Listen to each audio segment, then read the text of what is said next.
Selamat sore dan salam sejahtera bagi kita semua. Perkenalkan, nama saya Septi Agita Tarigan dengan NIM 42224111016 dari kelas PSPME 22. Di sini saya akan membahas mengenai studi kasus uji hipotesis satu sampel satu arah versus dua arah dalam pengujian rata dan proporsi yang merupakan salah satu materi perkuliahan dari mata kuliah statistika inferensial yang diampu oleh Ibu dosen Prihatin Ningsih Sagala SPD MSI. Di sini saya akan membahas pengertian dari hipotesis. Nah, istilah hipotesis merupakan berasal dari bahasa Yunani, yaitu terdiri dari dua kata, yaitu hupo dan tesis. Hupo berarti lemah, kurang atau di bawah, sedangkan tesis berarti teori, proposisi atau pernyataan. Maka dapat disimpulkan pengertian dari hipotesis artinya pernyataan atau proporsi yang masih lemah dan perlu dibuktikan kebenarannya, ataupun dugaan sementara yang perlu dibuktikan kebenarannya. Nah, prosedur dari pengujian hipotesis terdiri dari 6, yaitu yang pertama atau A, yaitu perumusan hipotesa atau hipotesis 0 dan hipotesis alternatif HA H1. Nah, hipotesis 0 merupakan hipotesis yang mempunyai perbedaan 0 atau tidak mempunyai perbedaan dengan hipotesis yang sebenarnya. H0 merupakan hipotesis yang akan diuji dan yang nantinya akan diterima ataupun ditolak. Yang kedua yaitu penentuan taraf nyata atau signifikan level dengan simbol alfa. Nah, perlu diketahui bahwa taraf nyata atau alfa ini merupakan probabilitas atau peluang untuk melakukan kesalahan, yaitu menolak H0 yang benar dan menerima H0 yang keliru. Nah, dalam taraf ini ada beberapa yang biasanya digunakan orang lain, yaitu ada yang 10%, ada yang 5%, dan 1%. Biasanya yang 10% digunakan dalam bidang pertanian, yang 5% yang digunakan dalam bidang ekonomi dan lainnya, dan yang 1% biasanya digunakan pada bidang kesehatan, dan biasanya ini diketahui pada soal. Nah, untuk menentukan yang C yaitu menentukan statistika uji atau kriteria uji yang digunakan. Nah, jika yang diuji parameter atau rata-rata dengan jumlah sampel yang lebih besar dari 30 maka digunakan uji set, sedangkan apabila jumlah sampel kurang dari 30 atau sama dengan 30 itu menggunakan uji T. Nah, kemudian kita akan menentukan nilai kritis yang akan dibahas nanti. Kemudian yang kelima yaitu menentukan wilayah atau daerah kritis, yaitu wilayah daerah penolakan hipotesis 0 atau H0. Kemudian terakhir yaitu mengambil kesimpulan apakah menerima H0 atau menolak H0. Nah, bentuk pengujian hipotesis sendiri ada dua, di mana yang pertama uji hipotesis satu arah atau one tail, bila hipotesis alternatifnya menyatakan adanya perbedaan dan adanya pernyataan yang mengatakan hal yang satu lebih tinggi atau lebih rendah dari hal lainnya. Yang kedua yaitu uji hipotesis dua arah atau two tail. Nah, uji hipotesis dua arah digunakan jika kita ingin mengetahui apakah parameter populasi berbeda dari nilai tertentu tanpa memperhatikan arah perbedaannya. Nah, di sini terdapat tabel aturan penolakan yang satu arah kanan, satu arah kiri, dan dua arah kanan, bisa kita lihat pada slide ini. Kemudian uji hipotesis rata-rata satu sampel. Distribusi T digunakan untuk menguji hipotesis tentang mean populasi jika deviasi standar populasi tidak diketahui dan ukuran sampelnya kecil atau kurang dari 30. Nah, rumusnya yaitu T sama dengan X bar dikurang mu per S akar N, di mana X bar yaitu mean sampel dan mu merupakan rata-rata populasi yang diharapkan, S adalah standar deviasi sampel, dan N adalah banyaknya item dalam sampel. Nah, selanjutnya ada soal, di mana soal ini memuat dari penjelasan yang tadi. Nah, seorang dosen statistika ingin menganalisis performa mahasiswa dalam ujian tengah semester atau UTS. Dosen tersebut mengumpulkan nilai ujian dari 20 mahasiswa secara acak. Nilai-nilai yang diperoleh adalah sebagai berikut. Bisa kita lihat pada tabel yang ada di samping ini. Nah, berdasarkan data tersebut, jawablah pertanyaan berikut. Apakah rata-rata UTS mahasiswa tersebut sama dengan 55? B. Apakah rata-rata nilai UTS mahasiswa tersebut lebih dari 55? 55. Kemudian yang C, apakah rata-rata nilai UTS mahasiswa tersebut kurang dari 55? Oke, di sini saya akan menjawab pertanyaan tersebut dengan menggunakan RStudio. Nah, di sini kebetulan datanya sudah saya masukkan ke dalam Excel. Jadi kita akan mengimport data dari Excel tersebut ke dalam RStudio ini.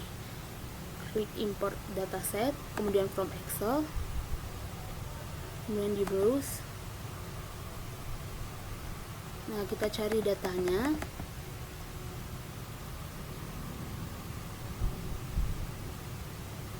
Nah, daftar nilai UTS. Kemudian open. Nah, kita tunggu sampai loadingnya selesai.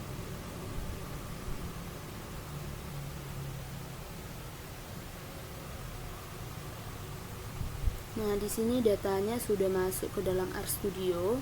Kemudian kita import. Oke. Kemudian kita klik file, new file, RScript.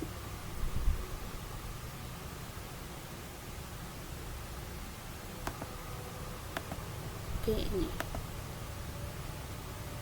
Kemudian kita masukkan datanya agar terbaca. Ketik data,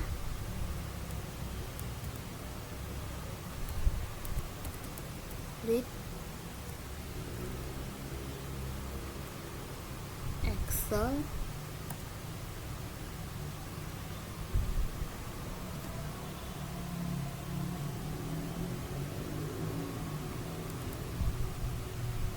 kemudian masukkan datanya.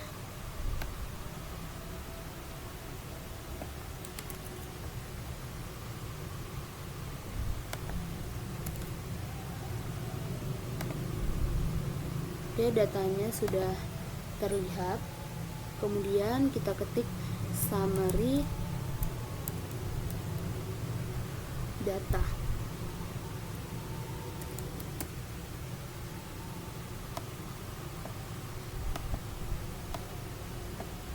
Kita run. Oke, di sini telah terlihat yaitu mediannya, minnya. Nah, di sini minnya atau rata-rata 64,3. Nah, di sini kita akan menjawab pertanyaan yang pertama tadi, di mana pertanyaannya, apakah rata-rata nilai UTS mahasiswa tersebut sama dengan 55? Nah, caranya kita ketik di sini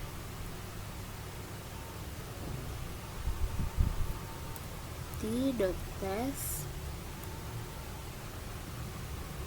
data, kemudian tanda dolar,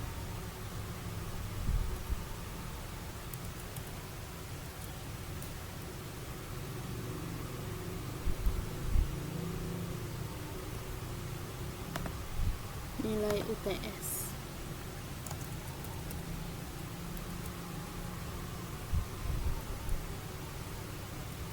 Kemudian ketik MU. Sini ada 55. Kemudian ketik for level. Kemudian ketik 0,05. Nah, di sini RStudio koma diketik dengan tanda titik.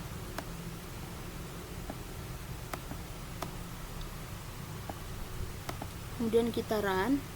Oke, untuk jawaban nomor 1 telah ada pada tampilan layar ini.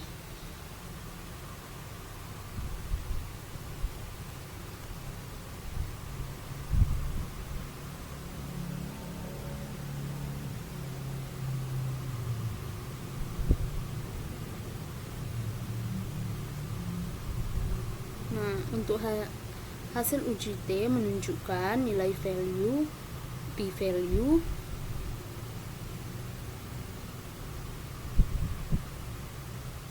yaitu 0,000541. Nah, dimana kita ketahui apabila 0,005 ini kan lebih kecil dari 0,05. Nah, dari hasil ini karena p-value-nya lebih kecil dari 0,05, kita menolak hipotesis 0. Jadi rata-rata nilai ujian mahasiswa tidak sama dengan 55. Oke, selanjutnya kita akan menjawab bagian B.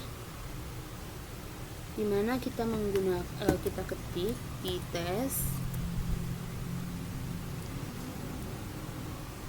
data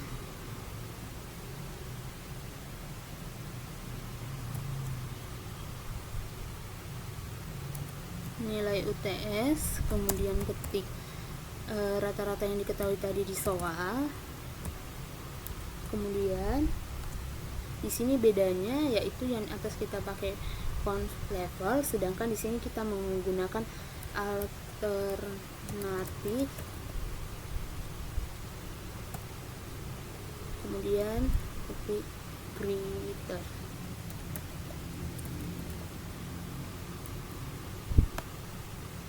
Oke, selanjutnya kita run. Nah, di sini diketahui bahwa memang benar rata-ratanya lebih besar dari 55.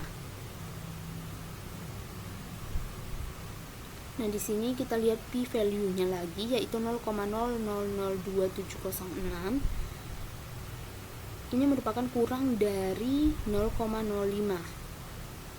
Jadi kita bisa menyimpulkan bahwa rata-rata nilai ujian lebih besar dari 55 berdasarkan hasil ini. Kita menolak hipotesis 0 sehingga rata-ratanya lebih besar daripada 55. Kemudian yang soal terakhir pada kasus ini yaitu bagian C, kita akan melihat apakah rata-rata nilai UTS mahasiswa tersebut kurang dari 55. Nah, cara mengeceknya kita ketik t-test sama seperti greater tadi, bagian B.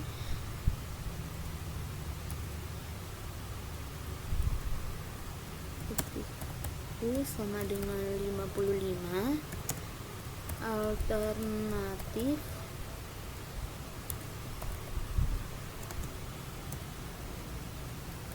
namun di sini kita gunakan less.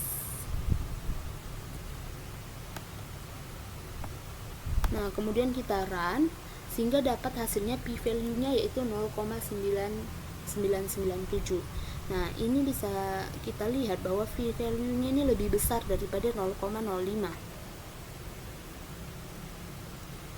Jadi berdasarkan ini kita gagal menolak H0-nya, dengan demikian rata-rata tidak kurang dari 55. Oke.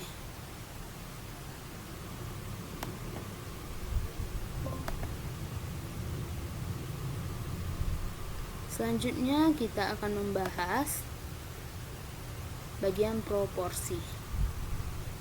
Nah, di sini terdapat soal yaitu untuk proporsi.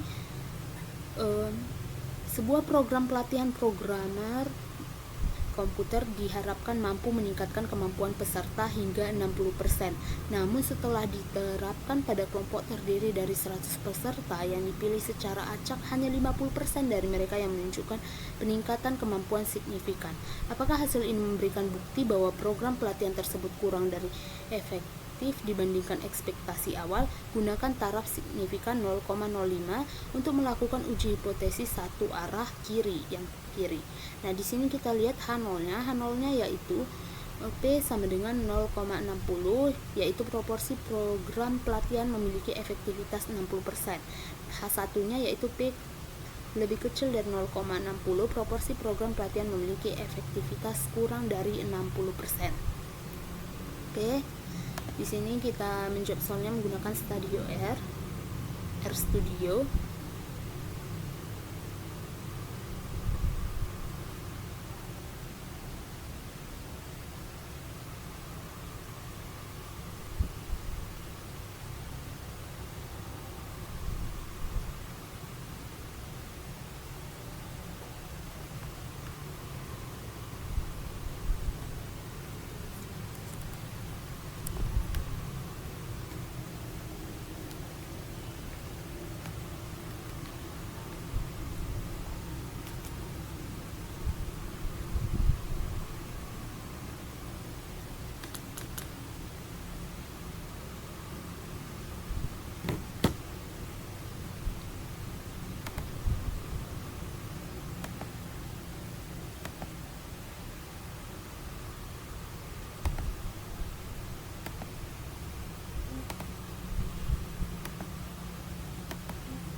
di sini kita tidak perlu masukkan nilai data dari Excel, karena di sini datanya bisa kita masukkan secara langsung.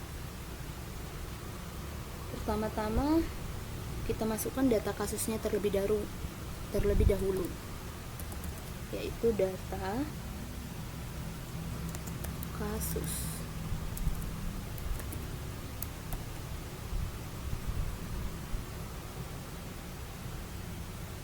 Yaitu N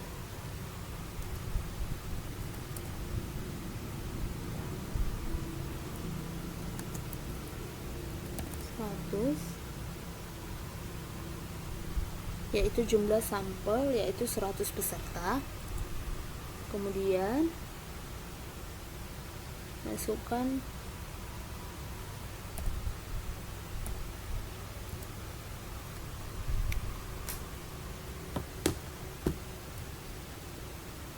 P0,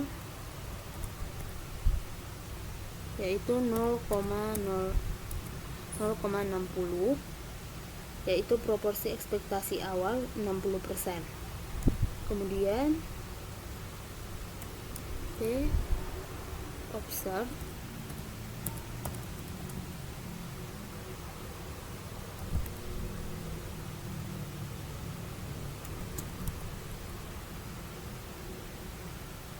yaitu 0,50, dimana ini merupakan proporsi yang diamati 50%.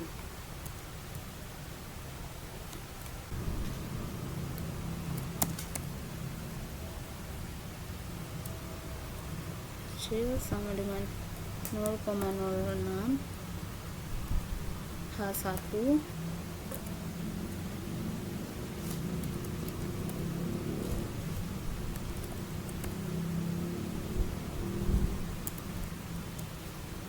lebih besar dari 0,06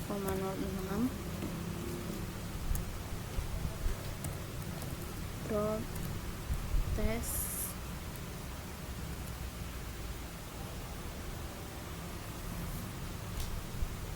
X sama dengan P observe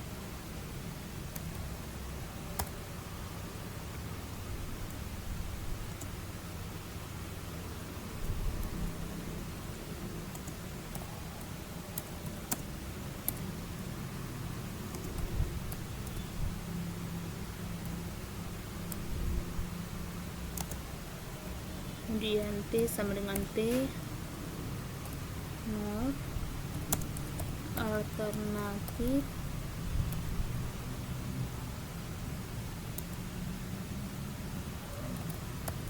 less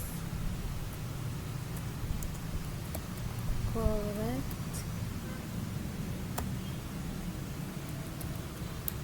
false.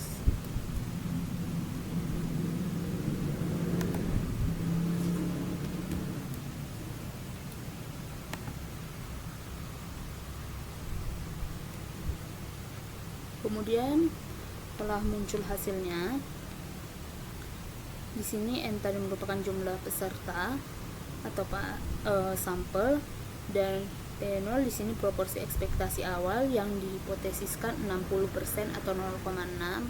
Di sini P observe-nya merupakan proporsi yang diamati dari data 50%, maka ditulis 0,50.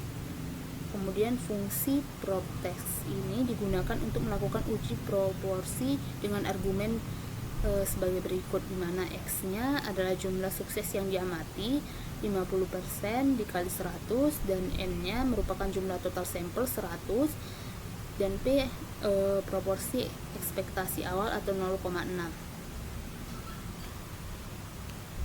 2061 yang lebih kecil dari taraf signifikan 0,05. Karena p-value lebih kecil dari 0,05, maka kita menolak H0. Ini berarti ada bukti yang cukup untuk menyimpulkan bahwa proporsi peserta menunjukkan peningkatan kemampuan setelah program pelatihan kurang dari 60%.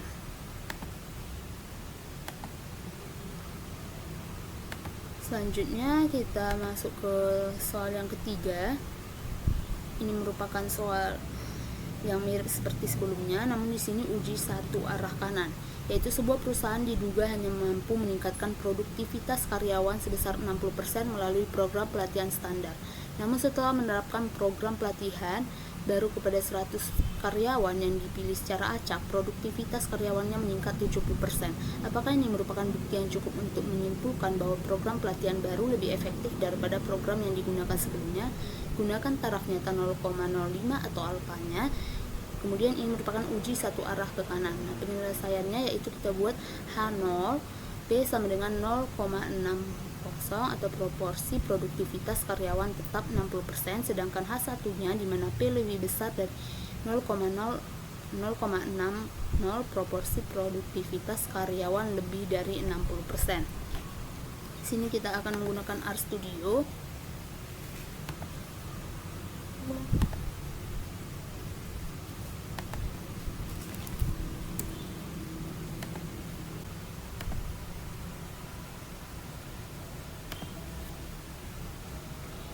Kemudian total karyawan,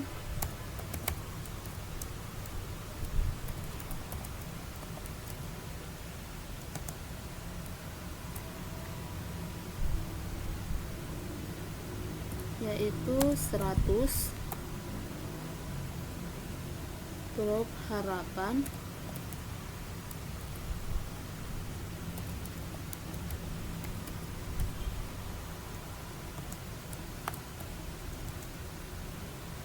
nol koma 60. Kemudian untuk uji proporsi dengan tes atau satu arah kanan, itu arah ke kanan.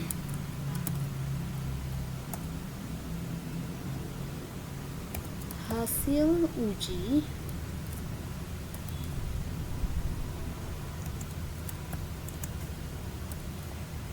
prob tes jumlah meningkat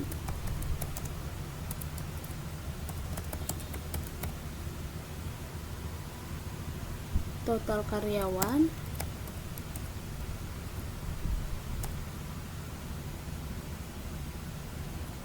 kemudian P sama dengan prop harapan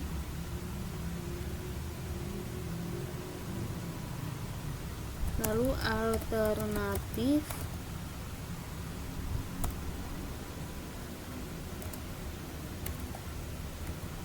greater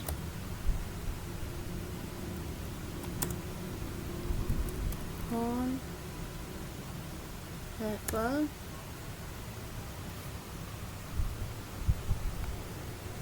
nol koma 95.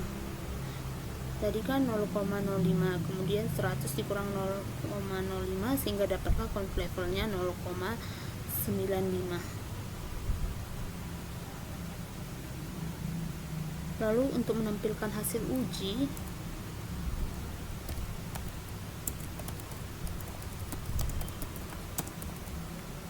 tampilkan hasil ujinya, print hasil uji. Oke. Kemudian kita run.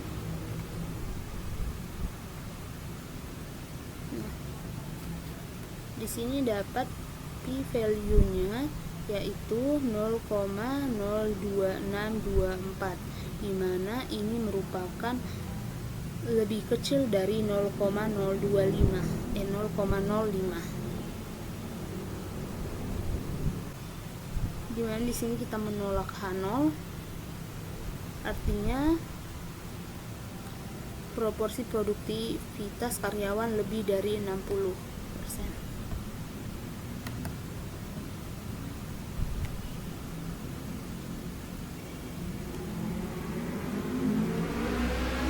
Soal terakhir yaitu Peneliti ingin mengetahui apakah 20% mahasiswa mengalami kesulitan dalam memahami materi statistika. Dari 200 mahasiswa mengikuti uji akhir, 38 mahasiswa mengalami kesulitan dan memperoleh nilai di bawah standar kelulusan. Apakah ini merupakan bukti yang cukup untuk menyimpulkan 5%? Nah, ini merupakan uji dua arah.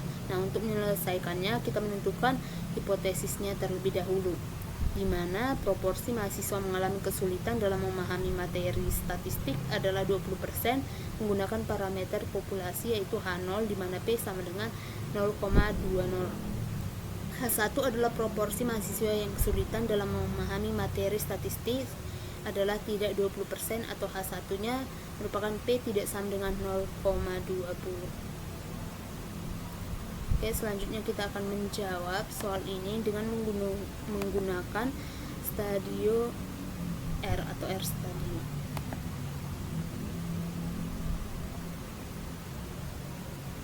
Masukkan datanya terlebih dahulu.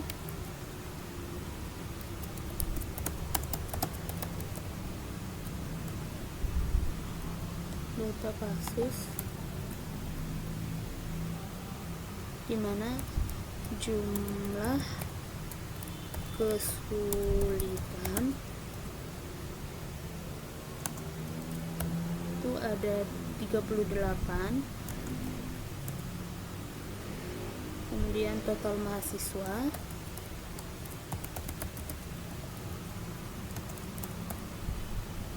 ada 200 mahasiswa,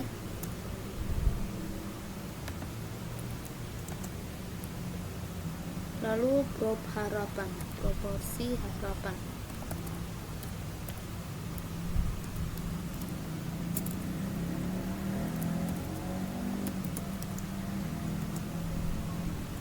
di mana proporsi harapannya adalah 0,20 atau 20%.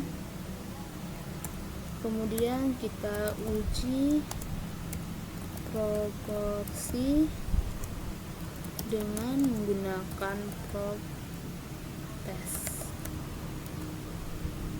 yaitu hasil uji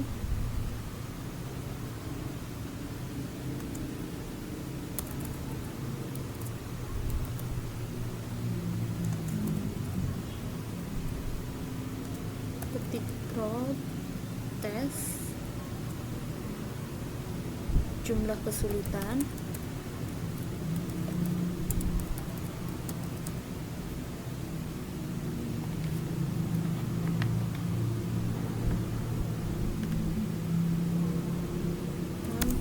total mahasiswa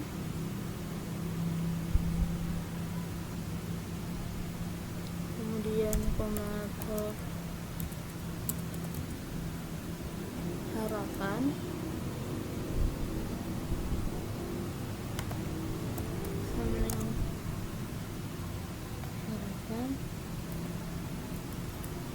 kemudian alternatif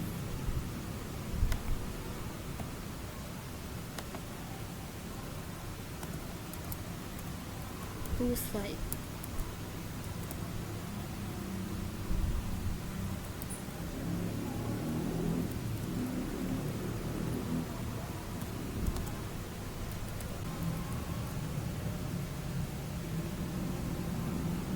Oke, di sini sudah tampak hasilnya, di mana jumlah kesulitan adalah jumlah mahasiswa yang mengalami kesulitan itu ada 38 orang, kemudian total mahasiswa 200, prop harapannya 0,2, kemudian P adalah proporsi yang diharapkan.